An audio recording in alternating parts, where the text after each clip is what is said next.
The arena screamed with alien voices. Lights burned hot above the sand. 2 guards dragged a small human boy forward, just skin, bones, and silence. He didn't scream, he didn't beg. He only stared at the crowd like he had already seen worse. An 8-foot warrior laughed. This is the fight. A child. Then an older alien leaned closer. His eyes locked on the metal tag around the boy's neck. He froze. Wait, that name. Creed. Earth Special Forces. The crowd kept laughing. But the boy didn't. He just stood there. Waiting, watching. Watching like a storm before it breaks. The gate slammed open. A beast of muscle and bone stepped into the arena. Horns, claws, hunger in its eyes. Across from it stood the human, boys, small, silent, still. No armor, no fear. The creature roared and charged. The crowd screamed for blood, but in the blink of an eye, the boy moved. 1 step, 1 strike lean, fast, deadly. The beast collapsed, gasping. Silence fell. Didn't even look scared, one alien whispered.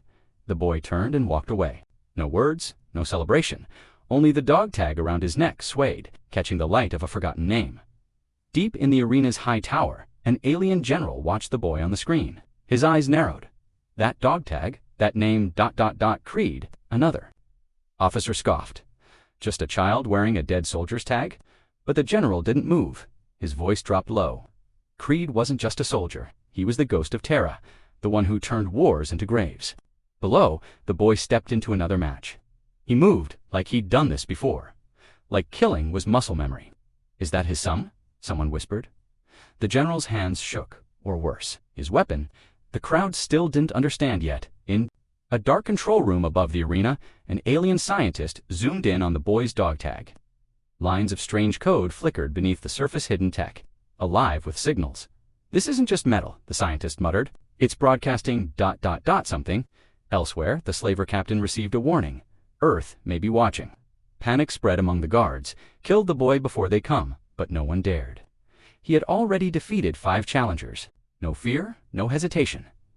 In the cell, the boy sat calm, staring at the stars. The dog tag blinked once. Someone, somewhere, had heard the signal.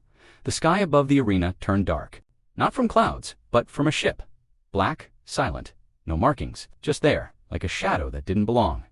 Screens across the alien city flickered. Then came the voice calm, cold, human. Return our soldier. Or we come for him. In the arena below, the boy raised his head. The dog tag on his neck glowed faint blue dot. The alien slavers shouted in fear. Block the signal, hide the boy, but it was too late. The crowd looked up at the ship. It hadn't fired a single shot, and yet the whole galaxy was trembling. The crowd cheered louder each time the boy survived.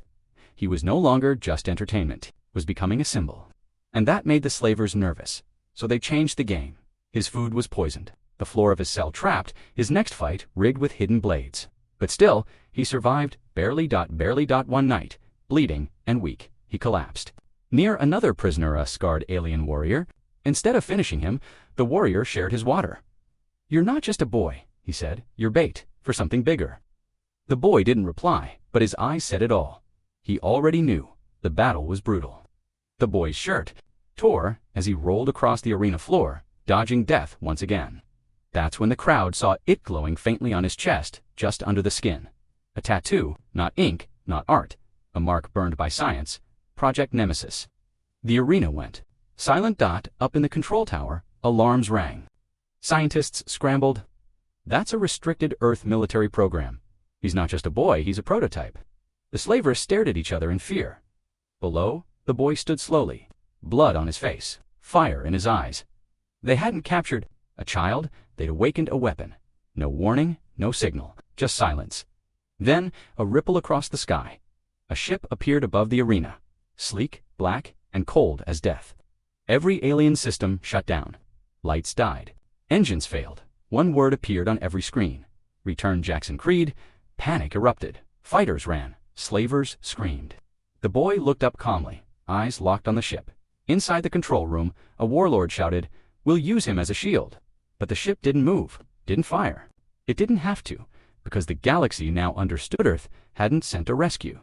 They had sent judgment. The arena opened one last time. From the shadows came a monster taller than any before, armored in living metal, bred only to kill. The crowd fell silent. Across the sand stood the boy. No armor, no fear, just dust, scars, and the dog tag still shining on his chest.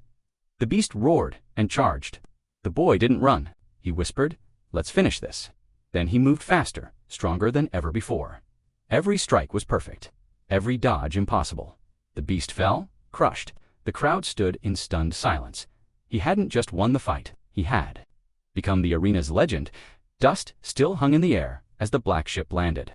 Human soldiers stepped out, silent, armed, unstoppable. The slavers fell to their knees. Jackson stood alone in the arena, bloodied but unbroken. A soldier approached him, saluted, and said, "Welcome home, sir." Its whispers spread across the galaxy. He wasn't just a boy. He was Creed's son, the next generation of Earth's deadliest force. As the ship lifted off, an alien warlord watched from a distant screen. "We didn't capture a prisoner," he said grimly. "We lit the fuse of a war, and humanity was already moving."